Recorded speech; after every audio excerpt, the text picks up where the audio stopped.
নমস্কার বন্ধুরা, শ্রাবণী ফ্যাশনে আপনাদের প্রত্যেকে স্বাগত। আজকে আমি এই পিসের ওপর ওয়ান টাক্স ব্লাউজ কাটিং করে দেখাবো। তো ডিজাইনগুলো একটু অন্যরকম হবে। তো ডিজাইনগুলো দেওয়া রয়েছে এই রকমভাবেই আমি কাটিংটা করব। সামনের গলা এরকম ডিপ হবে, পিছনের গলা এরকম ডিপ হবে, বাঁধা সিস্টেম হবে আর পফ হাতা হবে। এইরকম ব্লাউজ কাটিং করার জন্য কতটা পুট নিলাম, কতটা মহড়া লাইন নিলাম, কতটা গলা কাটিং করলাম সেটা আমি সম্পূর্ণ বলে দেবো। আর ব্লাউজটা সেলাই করার পরে ঠিক এই রকম দেখতে হয়েছে, দেখতেই পাচ্ছেন। তো এবার আমি কাটিংটা শুরু করছি। তো পিছনে যেহেতু আমার খোলা দিক থাকবে সেই জন্য এইরকম পিছনে ভাঁজ লাইন নিচ্ছি না, এরকম খোলা দিক রাখছি। তো দেখুন অসমান আছে কাপড়টা, সেই জন্য একটা লাইন টেনে কিন্তু প্রথমে সোজা করে নিতে হবে। এইভাবে তলার দিকেও সেমভাবে আমি সোজা করে নিচ্ছি। নেওয়ার পরে যত মাপ আছে এর পর দাগের পর থেকেই কিন্তু আমি নেব। তো প্রথমে আমি ঝুলের মাপ নেব। ঝুল আছে আমার 13 সঙ্গে 1 ইঞ্চি যোগ করে আমি 14 নিয়ে নেব। এখানে আপনার যা ঝুল হবে সেই অনুযায়ী কিন্তু এখানে ঝুলের মাপটা বসিয়ে নেবেন। তো 14 দাগটা দুদিকে এইভাবে দিয়ে নিচ্ছি। তো দিয়ে নেওয়ার পরে দেখুন এখানে পুটের দাগ দিয়ে দেবো। তো এটা পুটের দাগ। তো পুট এখানে 5.5 ইঞ্চি নিচ্ছি। যেহেতু পিঠটা খুব ডিপ হবে, এখানে বাঁধা হবে, তো সেই জন্য মেন পুট থেকে আমার মেন পুট ছিল 14 থেকে 4 বিয়োগ দিলে হয় 10, 10কে হাফ করলে হয় 5, 5 থেকে হাফ ইঞ্চি আরও যোগ করে নিচ্ছি। তো এইভাবে আমি পুটের মাপটা বের করে থাকি ডিপ গলার ক্ষেত্রে। তো এখানে দেখুন 5.5 ইঞ্চি নিয়ে নিলাম। এই দুটো দাগ এইভাবে লম্বা করে টেনে দিচ্ছি। দিলে মোহরা লাইন এখানে নেব, যেটা বগলের দাগ বলে থাকি। এখানে বগলের মাপ 6 ইঞ্চি নিয়ে নিচ্ছি। নর্মালি 6 ইঞ্চি নিয়ে নেবেন। হাতগুলো খুব সরু থাকলে 2 সুতো ওপরের দিকে উঠিয়ে দিতে পারেন। তো নর্মালি প্রত্যেকের ক্ষেত্রে 6 ইঞ্চি নিয়ে নেবেন। আর হাতগুলো যদি বডির তুলনায় খুব মোটা থাকে তাহলে কিন্তু 6.25 নামাতে হতে পারে। এগুলো লক্ষ্য রাখবেন বগলটা মেপে নেওয়ার পরে। তো ছাতি আছে এখানে দেখুন 33-এর 4 ভাগের 1 ভাগ নিয়ে নেব এখানে। এটা ফিটিংস দাগ। এরপরে অতিরিক্ত যেটা আমি এক্সট্রা কাপড় রাখতে চাইছি সেটা নিয়ে নেবো। সে 1.5 ইঞ্চি হতে পারে, 1 ইঞ্চি, 2 ইঞ্চিও হতে পারে। তো ওইভাবে নিয়ে নিলাম। নিয়ে নেওয়ার পরে কোমরের 4 ভাগের 1 ভাগ নেব এখানে। তারপরে 1 ইঞ্চি টেকিং নেব। তারপরে কি করব, 1.5 ইঞ্চি যেমন ছাতি লাইনে নিয়েছিলাম ঠিক তেমনই কিন্তু এখানে কোমর লাইনে নিয়ে নেব। এরপরে কি করব, ছাতির লাইনের সঙ্গে কোমর লাইনটা কিন্তু এইভাবে মিলিয়ে দেব। তো মিলিয়ে দেওয়া হয়ে গেছে। এবার বগলের শেপ দেব। তো বগলের শেপ দেখুন এখান থেকে এই যে এল হয়ে আছে এই জায়গা থেকে কিন্তু আমি এখানে 1 ইঞ্চি একটা দাগ দিয়ে দিচ্ছি। আর মোহরা লাইন যতটা নিয়েছি তার হাফে একটা দাগ দিয়ে দেবো 3 ইঞ্চিতে। তো এবারে দেখুন মেন ফিটিংস যেখানে দিয়েছি সেখান থেকে ভিতরের দিকে এখানে 75 থেকে হাফ ইঞ্চি ভিতরের দিকে ঢুকিয়ে নেব। নেওয়ার পরে দেখুন মিনিমাম হাফ ইঞ্চি আপনারা দিয়ে দিতে পারেন বা 75ও দিতে পারেন, কোনো অসুবিধা নেই। এইভাবে শেপটা দিলে কিন্তু খুব সুন্দর হয়, বগলে কোনো রিঙ্কেল থাকে না। তো আপনারা নিচের দিকে ডাউন দিতে পারেন, নাও দিলেও কোনো অসুবিধা হবে না এইভাবে শেপটা দিলে। তো এখানে দেখুন হাফ ইঞ্চি সামনে পিছনে জয়েন্ট করার সময় চলে যাবে। তারপরে এইভাবে বগলটা ঘুরিয়ে ঘুরিয়ে দেখে নেব। তো বগল আমার যা আছে তার হাফ যা হয় তো সেটা হচ্ছে কিনা। তো এখানে আমার 14.5 আছে। তো 14.5 হাফ হয় 7.25। তো 7.25 হচ্ছে কিনা এইভাবে মেপে দেখে নেব। তো আমার ঠিকঠাক রয়েছে, সেই জন্য আর কিছুই করতে হবে না। এবার আমি পুট গলা নেব। তো পুট গলা এখানে দেখুন 3.25 নিচ্ছি। তো যেহেতু খেলানো হবে গলাটা খুবই ডিপ হবে, তো এবার এইখানটা মেপে দেখে নেব যে কতটা কাপড় রাখছি। নর্মালি এখানে 2.75 বা 2.5 ইঞ্চি আপনারা কিন্তু অবশ্যই নিয়ে নেবেন যদি না এরকম গলা করতে চান। তো এখানে আমি দেখুন তো 2.5 ইঞ্চি গলা করার পরে দেখুন এখানে 3 ইঞ্চি থাকছে। আর যখন 3.25 আমি গলা করছি তখন কিন্তু এখানে পটিটা 2.25-এর মতো থাকছে। যখন 2.5 ইঞ্চির গলা করবেন তখন কিন্তু দড়ি কিছু করার দরকার নেই। কিন্তু এখানে যেহেতু আমি 3.25 গলা করছি আর পটিটা অবশ্যই লক্ষ্য রাখবেন, যেহেতু হাতা জয়েন্ট হবে তো সেই অনুযায়ী কিন্তু আমি এখানে কাঁধের পাটটা সরু রাখছি। তো এবারে এখানে কিন্তু কাঁধ গলে যাওয়ার সম্ভাবনা খুব থাকবে। তো সেই জন্য অবশ্যই করে দড়ি বা এইরকম আমার মতন যে আমি যেভাবে করেছি এরকম বেল্টও করে নিতে পারবেন। উপর থেকে 11.25 আমি রাখছি আর নিচ থেকে 2.75 রাখছি। তো রাখার পরে দেখুন এইভাবে দাগ দিয়ে নিচ্ছি। তো 3.25-এ একটা দাগ দিয়ে নিলাম। নেওয়ার পরে দেখুন এইভাবে উপরে 3.25 নিচে 3.25 দাগটা দিয়ে নেওয়ার পরে দেখুন এইভাবে ক্যাটচা করে শেপটা দিয়ে নিচ্ছি, ডিজাইনটা করে নিচ্ছি। তো আপনারা যেমন মনে হবে যে ডিজাইন করার ঠিক তেমনভাবে এখানে করে নেবেন। তো উপরের দিকে দেখুন 2.5 ইঞ্চিতে একটা দাগ দিয়ে দিচ্ছি। তো চাইলে আপনারা 3 ইঞ্চিও নিতে পারেন এটা। তো এই দাগটা এইভাবে ক্যাটচা করে দিচ্ছি। দেওয়ার পরে দেখুন এইভাবে এইভাবে করে নিচ্ছি। দেখুন এইভাবে হয়ে গেল। তো আপনারা চাইলে কিন্তু আরও সরু নিচের দিকটা করতে পারেন। তো নিচের দিকে দেখুন এইভাবে দাগটা আবারও টেনে নিতে পারেন। তো যখন নিচু করবেন তখন এটাও নিচু করে দিতে হবে ডিজাইনটা। তো এইভাবে দাগটা দেওয়ার পরে এইভাবে ক্যাটচা করে দিতে পারেন। দেখুন এইভাবে দাগটা দিয়ে নিচ্ছি। তো যেমন মনে হবে ঠিক তেমনভাবে কিন্তু ডিজাইন আপনাদের পছন্দ মতন আপনারা দিয়ে নিতে পারেন। তো এইভাবে দিয়ে নেওয়ার পরে দেখুন আমার সম্পূর্ণ ড্রয়িংটা হয়ে গেছে। এবারে দেখুন ডাউন অবশ্যই দিতে হবে। এখানে আমি অন্য সময় 2 সুতো ডাউন দিই, কিন্তু এখানে আমি 3 সুতো ডাউন দিয়ে নিচ্ছি। তো এইভাবে 3 সুতো ডাউন দিয়ে নিলাম। তো নেওয়ার পরে দেখুন এবার টেকিংটা কোথা থেকে দেব। তো টেকিং দেখুন এখান থেকে এই পর্যন্ত যতটা হবে তার হাফ করে নেব। নিলে হয় 3.75। 3.75-এ এইভাবে দাগটা দিয়ে নেব। দিয়ে নেওয়ার পরে উপর দিকে উঠে যাবে 4.25। তো 4.25-এ একটা দাগ দিয়ে দেবো। আবারও 3.75-এ একটা দাগ দিয়ে সোজা করে নেব লাইনটা। তো এই পর্যন্ত সোজাভাবে কিন্তু টেকিংটা আমার উঠে যাবে। আর এই যে 1 ইঞ্চি আমি দাগটা দিয়েছি, এদিকে হাফ ইঞ্চি করে 1 ইঞ্চি এইভাবে টেকিংটা দেওয়ার ফলে ওই 1 ইঞ্চিটা আমার মিলে যাবে। তো এটা আমার ফিটিংস দাগ। তো এবার আমি কি করব, কাটিংটা করে নেব।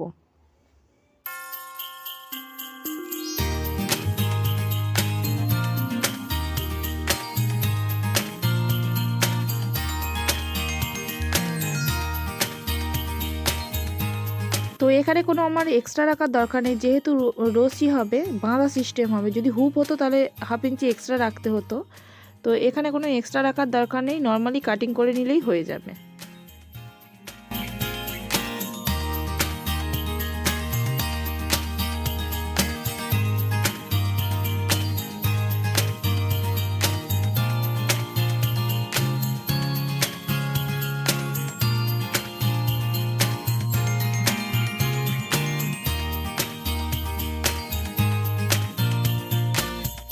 এখানে আমার পিছন পার্ট সম্পূর্ণ কাটিং করা হয়ে গিয়েছে। এবার সামন পার্ট ড্রয়িং করব। তো সামন পার্ট ড্রয়িং করার জন্য দেখুন এইভাবে নিয়েছি কাপড়টা। আর আমার দিকে আমি ভাঁজ লাইন রেখেছি, যেহেতু সামনে হুপ হবে না সেই জন্য ভাঁজ লাইন রাখতে হবে। তো নিচ থেকে আমি কাপড়টা এইভাবে সোজা করে নিচ্ছি, তারপরে ঝুলের মাপ নেব। তো ঝুলের মাপ এখানে আমি নেব, দেখুন এইভাবে হাফ ইঞ্চি আমি এক্সট্রা নিয়ে নিচ্ছি। তো হাফ ইঞ্চি এক্সট্রা নেওয়ার পরে এই দুটো দাগ আমি প্রথমে মিল করে নেব। এরপর থেকে কিন্তু আমি ঝুলের মাপ নেব। এখানে কিন্তু ঝুলের মাপ দেখুন যেমন পিছন পাট নিয়েছিলাম ঠিক তেমনভাবেই এখানে নিয়ে নেব।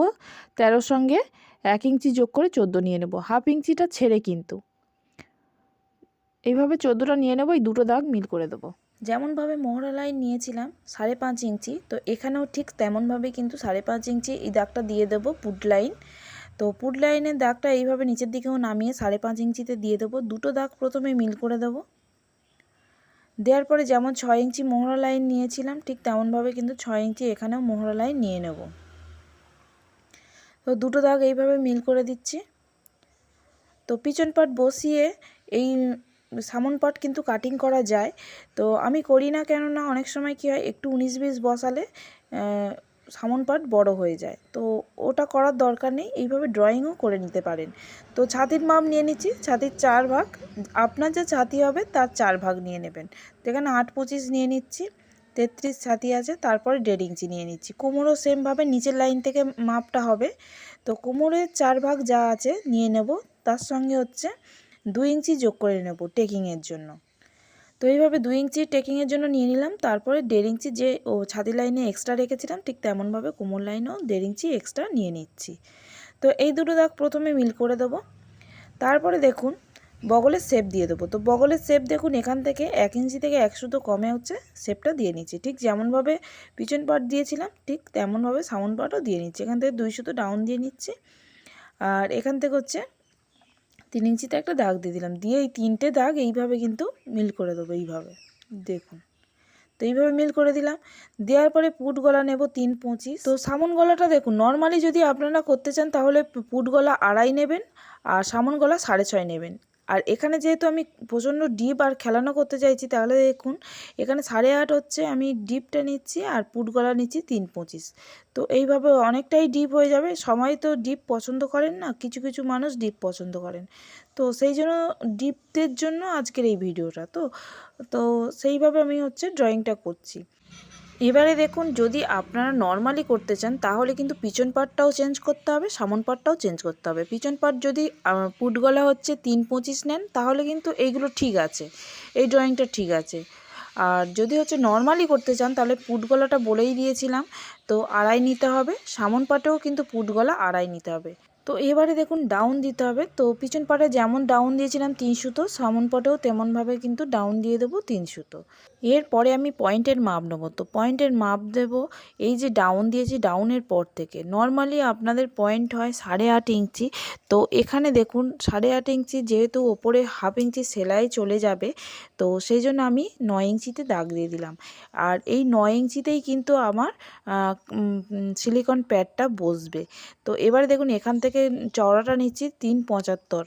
তো 3.75-এ আবারও এইভাবে দাগটা সোজা করে নিচ্ছি। দেখুন 9 ইঞ্চিতে এইভাবে সোজা করে নিলাম।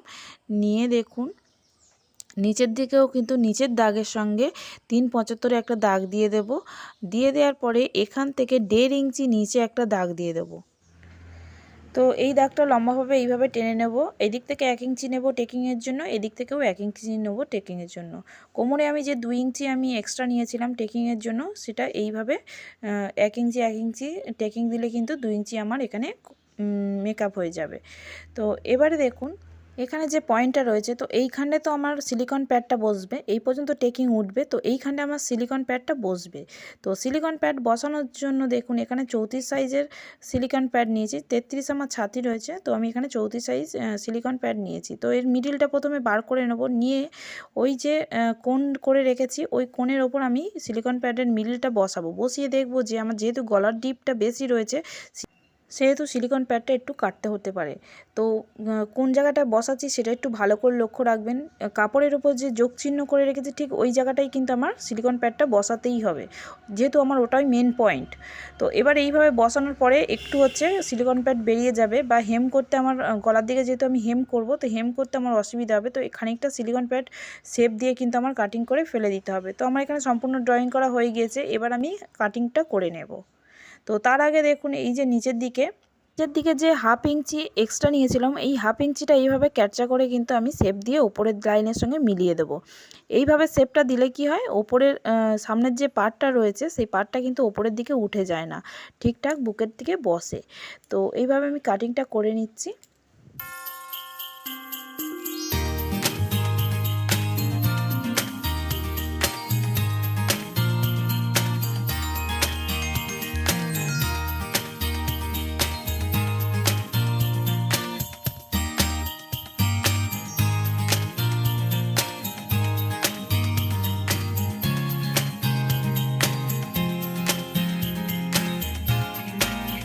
তো সামন পাট আমার এখানে কাটিং করা হয়ে গিয়েছে। এবারে দেখুন হাতা কাটিং করব। তো হাতা কাটিং করার জন্য পুট থেকে বডির শেষ ছাতি লাইনের শেষ পর্যন্ত একটা মাপ নেব, যতটা হবে তার সঙ্গে 1 ইঞ্চি যোগ করে নেব।